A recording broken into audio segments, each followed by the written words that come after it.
స్తోత్రం. దేవుని బిడ్డలారా, దేవుని వాక్యాన్ని ఒకసారి ధ్యానించుకున్నాం. యెషయా గ్రంథము 1వ అధ్యాయము 2వ వచనంలో యెహోవా మాట్లాడుచున్నాడు. ఆకాశమా ఆలకించుము, భూమి చెవియొగ్గుము. నేను పిల్లల్ని పెంచి గొప్పవారిగా చేసిని, వారు నా మీద తిరగబడుచున్నారు. చూడండి దేవుని బిడ్డలారా, ఈ ఏకాంతంలో దేవుడు చెబుతున్న మాటలను బట్టి, దేవుడు మాకు చెబుతున్న మాటలను బట్టి దేవుడు చూడండి, మనము దేవుడి మీద తిరుగుబడతనం చేస్తున్నాం. ఈరోజు మనం ఇలాగా ఈ భూమి మీద మనం సజీవులుగా ఉన్నామంటే ఆయన కృపను బట్టే, ఆయన దీవెనల బట్టే ఈరోజు సజీవులుగా ఈ భూమి మీద ఉన్నాం. ఆకాశమా ఆలకించుము, భూమి చెవియొగ్గుము. నేను పిల్లల్ని పెంచి గొప్పవారినిగా చేస్తే వారు నా మీద తిరగబడుచున్నారు. దేవుని బిడ్డలారా, ఈరోజు గొప్పవారిగా చేశాడు దేవుడు మనల్ని. ఎంతోమంది లోకంలో తిరుగులాడుతున్నారు, ఎంతోమంది కాలగర్భంలో కలిసిపోయారు, ఎంతోమంది ఈ లోకంలో వారి అలవాట్ల చొప్పున తిరుగులాడుతున్నారు.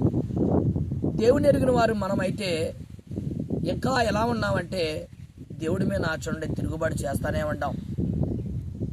చాలామంది ప్రభువుని కనుగొనక, ప్రభువుని తెలుసుకోలేక, ప్రభువుని చూడండి పట్టుకోలేని వారు చాలామంది తిరుగులాడుతున్నారు.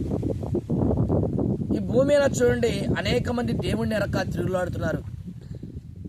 దేవుని బిడ్డలారా, దేవుణ్ణి ఎరగాలి.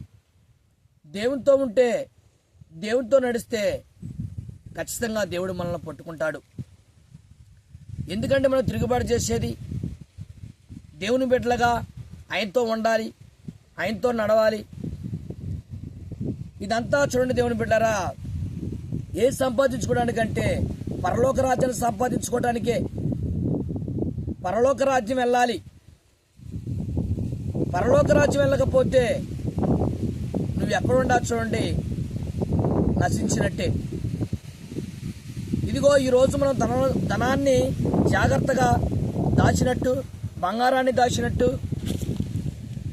అనేకమైన చూడండి నువ్వు దాచుతున్నట్టుగా చూడండి నిజంగా నీ క్రియలు దాచిపెడుతున్నావు. నిజంగా నువ్వు చూడండి అటు నీతిని, యథార్థతని నువ్వు దేవుని కాడ ఉపయోగించుకోకుండా లోకంలో అనేక సార్లు నువ్వు దాన్ని ఉపయోగించుకుంటున్నావు. ఏమీ ప్రయోజనం లేదు. నిన్ను పెంచి గొప్పవారిగా చేసినప్పుడు నువ్వు దేవుడిని మర్చిపోతావా?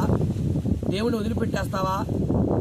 దేవుడు చూడండి ఆపదల్లో, ఇబ్బందుల్లో, కష్టాల్లో ఉన్నప్పుడు నేను లేవనెత్తినప్పుడు దేవుణ్ణి నువ్వు మర్చిపోతావా? దేవుణ్ణి ఎందుకు మర్చిపోతున్నావు?